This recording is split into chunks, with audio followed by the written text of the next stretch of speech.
nakakatoka ngayon magluto kasi wala nga si Dear na attention ng meeting, kaya no choice. Naisipan ko nga magluto ng ginisang munggo. Kasi kulang nga ang ating ingredients, walang sotanghon at wala rin siyang dahon ng sili. Pero okay na rin. Sanay na kami nang wala yung dalawang ingredients na yon. At pasasarapin natin ang ating munggo. Sanay na talaga ako nang inuuna kong gayatin ay ang mga kamatis. Then, susunod ko ang sibuyas bago pa ang bawang. So, ito yung technique ko kung paano maggayat ng tatlong ito.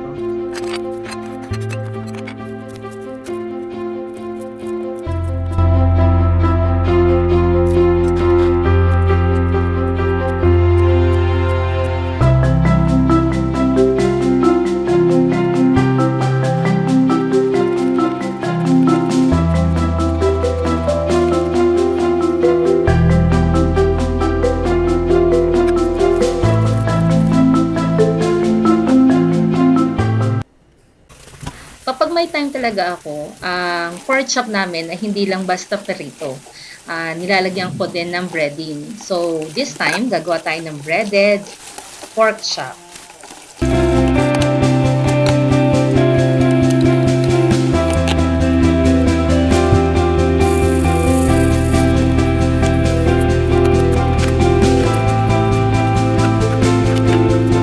Isa sa mga tekniko para maluto agad yung aking pork chop kasi hindi na siya nilalaga is nagkakaroon tayo ng slit sa ating pork chop.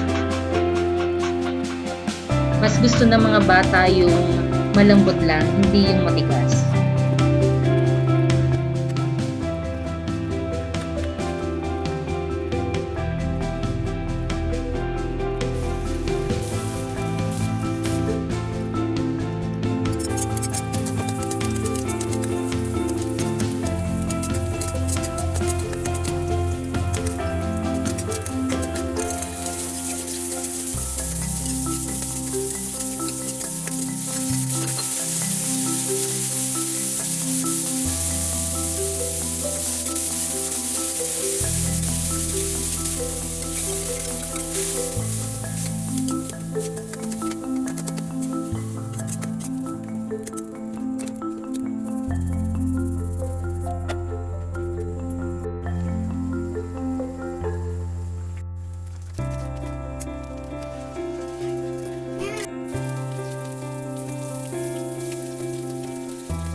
Kain na.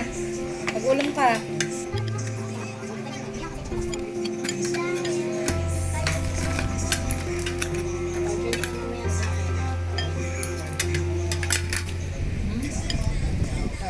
Alam mo ba, Ingrid, bago yun ang laro niya, muntik na ako bumili ng roba.